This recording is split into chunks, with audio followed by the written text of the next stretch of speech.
Un point d'eau unique bordé par Israël et la Jordanie à moins 430 mètres sous le niveau de la mer. Au fond de la vallée du Grand Rift, la mer Morte est le point le plus bas de la planète. Depuis des millénaires, le lac attire des visiteurs qui viennent se baigner dans ses eaux riches en minéraux et y flotter avec magie. Des propriétés incroyables qui attirent et inspirent les artistes, à l'instar de Sigalit Lando, l'une des artistes israéliennes les plus récompensées au monde. Ses sculptures, vidéos et installations, qui ont été exposées au fil des ans dans les plus grands musées, sont inspirées par les vacances de son enfance à la mer Morte. L'artiste utilise à la fois la flottabilité extrême et le processus de calcification pour créer son art. Elle y coule une variété d'objets du quotidien, des vêtements aux instruments de musique en passant par des vélos. Après quelques temps dans l'eau, la nature reprend le dessus. Le sel se calcifie en formant une épaisse couche qui transforme les objets en sculptures. Lorsque l'artiste et son équipe sortent enfin les objets de l'eau, ils ont un aspect complètement différent et sont recouverts de sel blanc et brillant. Certains d'entre eux sont si lourds qu'une grue est nécessaire pour les sortir. De véritables œuvres d'art de la nature.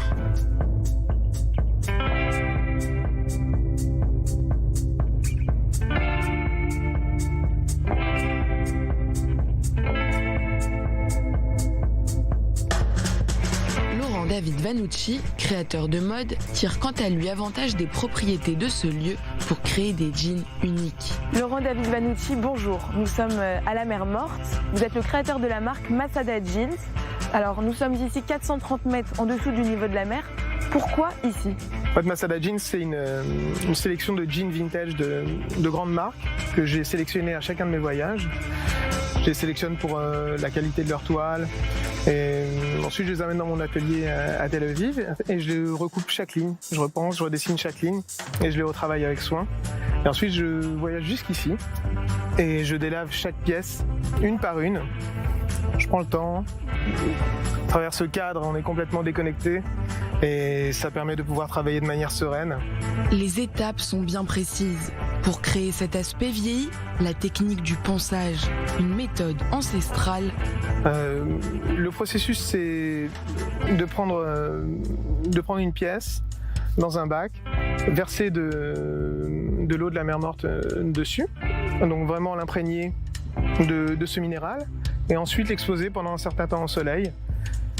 La combinaison du minéral et du soleil va apporter des nuances de couleurs incroyables allant du turquoise jusqu'au bleu cobalt en passant par des verres d'eau et ça donne un effet particulièrement magique. Après, je fais chaque finition de jean avec un bloc de sel abrasif.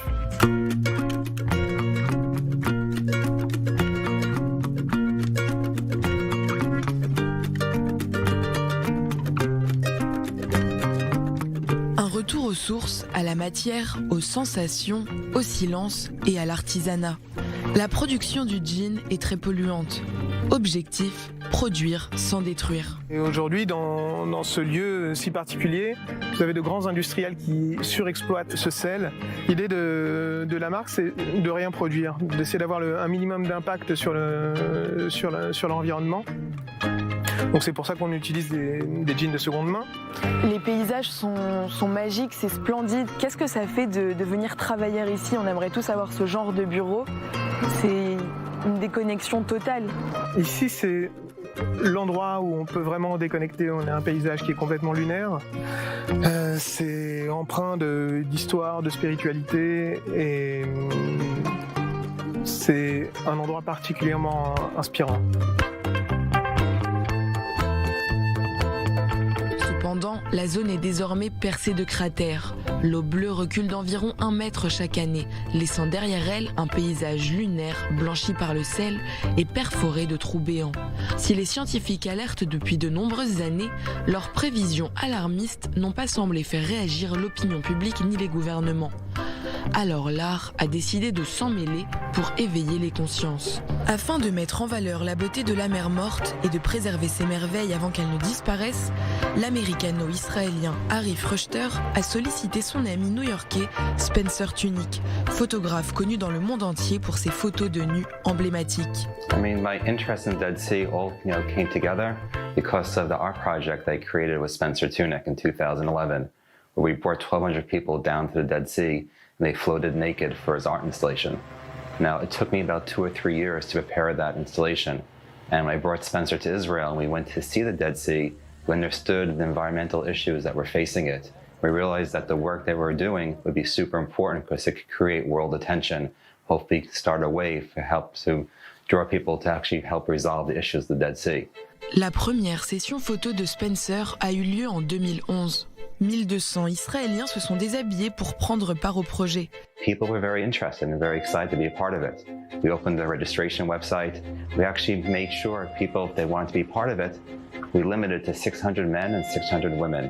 Spencer Tunick est revenu en 2016 pour attirer l'attention sur les glissements de terrain qui ont détruit les plages de Mineral et d'En-Gedi. Il revient en 2021 avec une série de photos qui témoignent de la dégradation des lieux. It's really simple. You have this massive body of water under the sun. So what happens? Naturally, the water evaporates. But when it evaporates, water actually comes back to replenish it. So there are 2 sources for water to come back. One is going to be the Jordan River, which naturally flowed into the Dead Sea, kind of from the Kinneret. But since the start of the state of Israel, we've kind of dammed that water flow, and we haven't let any water come into the Dead Sea. So that natural water flow kind of stopped, rejuvenating the Dead Sea. In the same regard, there's limited rainfall, and our neighbors in Jordan really need water. So anytime there's rainfall, they keep that for themselves. And the third part is that the industry, especially the Dead Sea factories, they pump out the water from the Dead Sea. They're responsible about 30% of the water loss each year. They literally steal that water and they bring it from the North Basin to the south side. They've created these evaporation pools where they mine out the minerals. They actually created a whole infrastructure for tourism where the hotels are. Selon Arif Rushter, le problème de la mer Morte est véritablement entre les mains du gouvernement. Les institutions responsables de l'eau en Israël sont celles qui décident de bloquer ou libérer l'écoulement de l'eau dans la mer Morte. C'est aussi le gouvernement qui accorde les licences aux industries de la mer Morte qui en extrait l'eau. Harry est un entrepreneur dont la passion pour les arts l'a amené à œuvrer pour la préservation de la mer Morte. Depuis peu, il a entrepris un projet fou, ouvrir un musée dans la ville voisine d'Arad pour aider à cette préservation. So the museum is really meant to be something that's going to immortalize the Dead Sea for our generation and for generations to come. The way things are happening today, all because something is dying, doesn't mean you run away from it. I want to go ahead and create something that's going to be here, for generations to come, to give people an experience that they can no longer have because there's no longer access to the real Dead Sea. I want to create a point that people are going to want to aspire to actually go and visit. When they come there, they'll have this immersive, experiential, digital art experience that will just really connect them emotionally to the Dead Sea in a way that can't be done today. En attendant de pouvoir visiter le musée de la mer Morte à Arad, vous pouvez vous plonger dans sa version virtuelle et futuriste. Une véritable expérience immersive.